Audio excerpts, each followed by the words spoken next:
launch vehicles, in-space life support, spacesuits, lunar rovers, space rendezvous techniques, deep space communication techniques, space navigation techniques, re-entry technology, soft landing technology, space nuclear power sources. The list goes on and on and on. Okay, so we did the missions and we developed the technology. Okay. Okay. Now let's look at another thing. In 1989, President George Bush I announced he wanted to go back to the moon and on to Mars. Program ran aground in short order.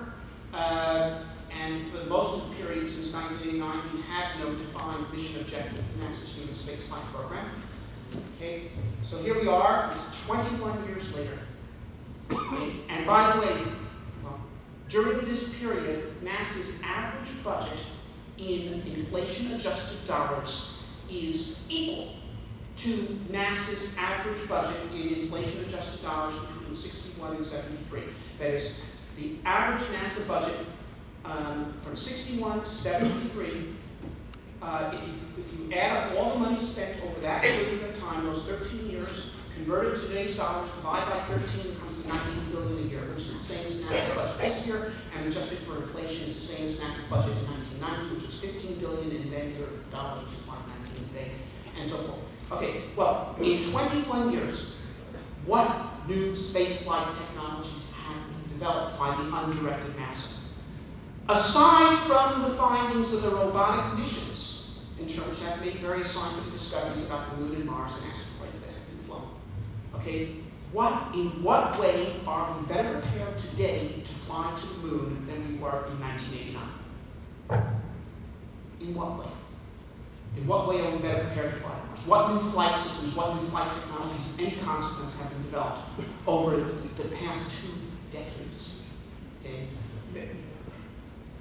Over a period of time in which we have spent NASA has spent twice the money that it spent between 61 and 73. Okay, so without direction, there's no hope. Now, let me just say this, because I know that Russell Schweickart is enthusiastic about the near-Earth asteroid mission. I'm not opposed to the near-Earth asteroid mission.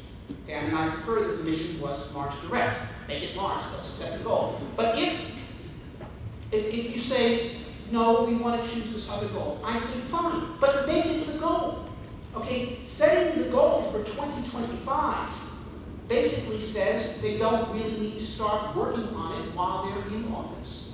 So you're left with an undirected NASA. Say, NASA can be destination driven after I'm out of here. Okay? You know, it's like St. Augustine saying, Lord, make me chase, but not yet. Okay? I mean, if you want to do a near-Earth asteroid mission, what do you actually need? You need a heavy lift launch vehicle with an Earth escape stage. You need a re-entry capsule, and you need a habitation module. We have a habitation module. We use a space station module. We can make a capsule. The RS-5 would have done the job as a heavy lift launch vehicle with an injection stage. You have it. If the administration was sincere about wanting to do a near-Earth asteroid mission as a milestone, either in itself or as a milestone on the way to Mars, you could do that before the end of Obama's prospect of second term. You could do it by 2016. There's nothing about, we don't need Vasinger to go to a near-Earth asteroid. It's a 6-month round-trip mission. That's the same duration as a standard rotation on the space station. Okay, so what I'm saying is we need a goal, we need commitment to the goal. My preference is that the goal should be Mars, but I prefer any goal. Mars, the asteroid, the moon, compared to a space program operating without a goal, and that is unfortunately what we've been presented with. Thank you.